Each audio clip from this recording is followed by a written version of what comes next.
Boker Tov, Bruchim Habayim. We're continuing on Shulchan Aruch, Orach Chaim, Hilchot Shabbat. We're in the middle of Siman Resh Samech Gimal, the halachot of Hadlakat Nerot Shabbat, and we're up to Seif Yud. Now, this is a very interesting one because Shulchan Aruch codifies, according to Baal Halachot Gedolot, Bahag, one of the Gedolei Rishonim, the early Rishonim, Kevan she'idlik ner shel Shabbat chal alav Shabbat v'ne'esar b'melacha. Once you light Hadlakat Nerot Shabbat, it's Shabbat already. You accepted it. It goes together. It goes together that once you light, it's already Shabbat. V'ne'esar b'melacha. You can no longer do melacha afterwards. Ve'al pi ze nohagot kitzat nashim. And based on this bahag, some women have the minhag she'achar she'berchu ve'idliku, that after they said the bracha and they lit. By the way, here is the one place that you see, according to Maran, you say bracha first, and then you do hadlaka. After you already said the bracha and you lit, the nerot mashlichot la'aretz hapetila. They don't turn off the match, right? They just put it down for it to go off by itself because I accept Shabbat already, right? Shehidliku ba ve'en mechabot ota, and they don't turn it off.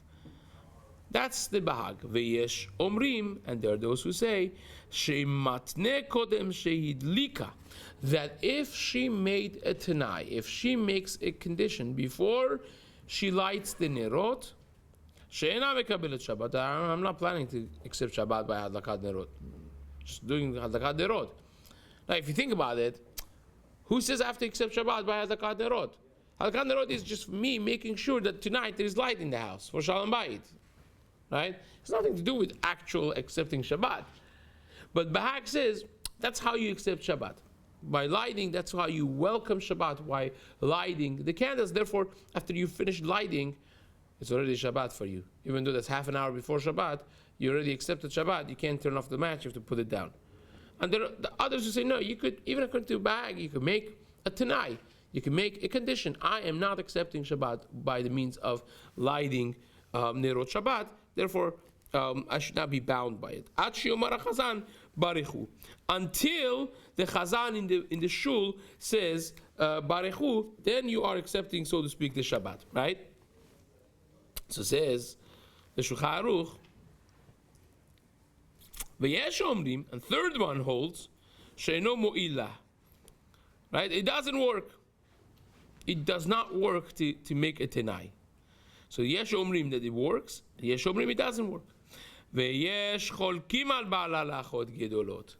So within ba'al halachot gedolot, within Bahag, if you didn't make a tenai, if you didn't make a condition, you accepted Shabbat by the means of lighting nerot. If you did make a tenai, it's machlokes. Some say it works, some say it doesn't work. But then there are those who fundamentally disagree with the Bahag. Is this for women only? This is for women only because men, well, we'll see later the men are not bound by this, even according to those machmirim. You're correct, right?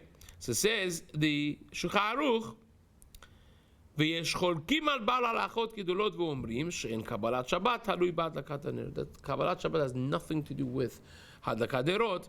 You don't accept Shabbat by הדלקת נרות. אלא בתפילת ערבית.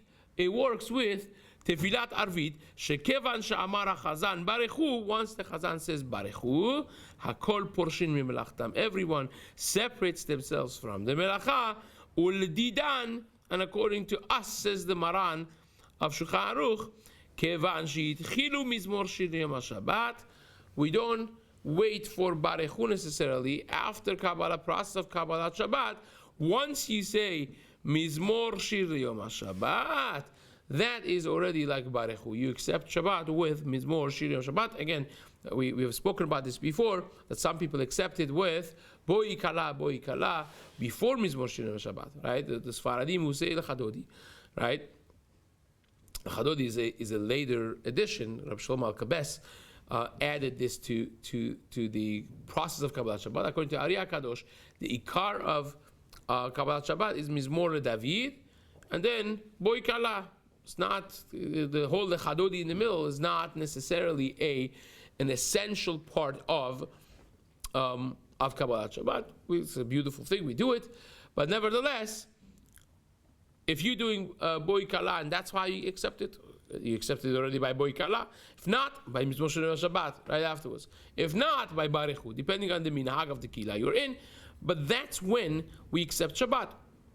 Hevek Barechu Ledidu. Now, this, you think that this is not significant. This is massive. Because the machloket of Ashkenazim and Sephardim, when to say the bracha on candle lighting, comes from this Seif in Shulchan Aruch. It's all based, the minhag of the Ashkenazim is all based on this bahag in one understanding of the bahag. Right? That not only when you light the nerot that you accept the Shabbat, but when you say the bracha, you accept the Shabbat. When you say, La'alik ner Shabbat, that's when you accept Shabbat. So then you get stuck. Because if I say bracha la'alik ner Shabbat, how can I light afterwards? Can't light anymore. So therefore, again, there are different ways of understanding the language of the Bahag, and according to one understanding, it is hinged on the bracha of Hadlakat Nerot, right? Correct. It's not so pashut in the Bahag. It's one understanding of the Bahag. So the Ramah in the Hagar writes over here, "Ve'haminhag shota isha madleket kabelat Shabbat ba'adlaka." The minhag is that you accept Shabbat with Hadlakat Nerot, unless you make a tenai from before, even if you make the tenai in your heart, you don't verbalize it, that's fine, that's sufficient. Listen to this, that's for women.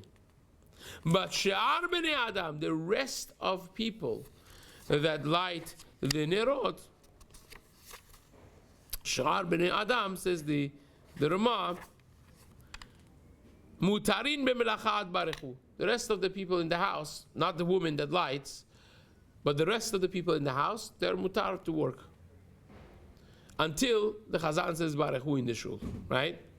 Just to be clear, that's only if it's not really Shabbat yet. Like if let's say the minyan is taking a long time. No, of course. What do you mean? Hitch. No, for sure. Well, if it needs to be said, we will say it. Of course, we're talking about the case that you're lighting before Shkia. Shkia, Shabbat is not like other things that you have to take it in. It comes whether you're ready or not, right? It hits sunset and you're fried if you do something, right? Of course, that's pashut, right? We're talking about the case that you're doing it. She's lighting hour before Shkia. Hour before Shkia. Is she mekabelet Shabbat when she does? Yes, says the Bahag. Does that bind my kids to keep Shabbat for that 1 hour? No, it doesn't. They could wait until the community in the shul, they accept Shabbat. And this is important because once the community accepts Shabbat, then you're mechuyav to keep Shabbat, right? Now this whole gets into a whole other segment of discussion in halacha. What if you have different minyanim? If you have one minyan in town, right? One minyan, you have like one of these areas that they have only one Chabad there is, one Kehila there is, right? Or every minyan davens early Shabbat, right? There is no minyan that davens later.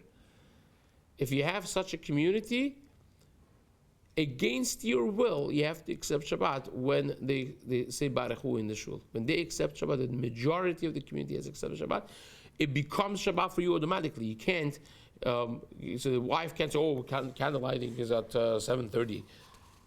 If the shul is accepting Shabbat, saying Barechu, saying Shabbat, whatever it is that they accept Shabbat with, they're saying it at 6:45, then she must accept Shabbat as well, which gets again into a very interesting, fascinating topic of: do you go after your husband? Do you go after the minyan of your husband?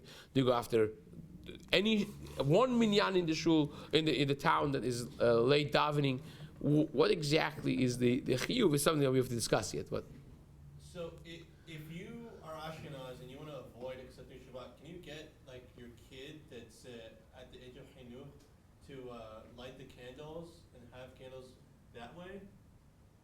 And then you're trying to avoid what? To accepting the Shabbat. Like if the Ashkenazi say that we accept. No, so the mitzvah of Hadlakat Nerot has to be done by a bar mitzvah. right? You want to do it yourself, especially the mitzvah of the woman. But the Ramah says you could make a tenai. Now, the Magrav Ram and others, they say that this tenai that you make is only b'makom mitzvah. It's not that every Shabbat you could just do tenai, right? You want to keep that for extenuating circumstances. If it's extenuating circumstances, then you could do it. Otherwise, you shouldn't, right? Can you accept Shabbat early if the Keilas is accepting you later? Yeah. The question is, can you accept late if they already accepted it? That's the question. You can always do it as early as you want. Well, while it's halachically feasible, like after Plaga Mincha, you accept Shabbat, right? So it says the Ramam. The ikar of hadlaka is those that you do on the table, where you eat, the makom achila, makom seuda. Not in the rest of the nerot that you light in the house. Because we mentioned before, part of hadlakat nerot Shabbat is to make sure every area that you're going to be walking at night, people in your household, you're going to be walking on Shabbat, is lit, is well lit. That you're not going to stumble, they're not going to fall, they're not going to bang themselves to furniture. So that's part of the mitzvahs also, but the ikar of the mitzvah is makom ha'seuda, by the table. And therefore, you should put the nerot where it's going to be lit and then light them. It's not that you can light 10 nerot and just put them in different places in the house. This actually happens to be very nogea. When imagine, let's say the wife is sick, or she just had C-section, whatever it is, she can't really move, she's bed rested. And you want to take the nerot, it's her mitzvah, hadlakat nerot. So no problem, I have an idea. Let her light and then I'll take it to the table. Can't do that. Has to be lit where it's going to be put. Right? Has to be lit where it's going to be put. So if she can't come, the husband will do it. And that's the halacha, right? You cannot light it in one place and then put it in a different place. So that basically is the gist of this Seif, without getting into lots and lots of the details and complexities that this has, which some of them we're going to discuss B'ezrat Hashem in the days to come, trying to explain and understand better the Machloket Sfaradim and Ashkenazim, and we'll continue B'ezrat Hashem from there. Have a great day.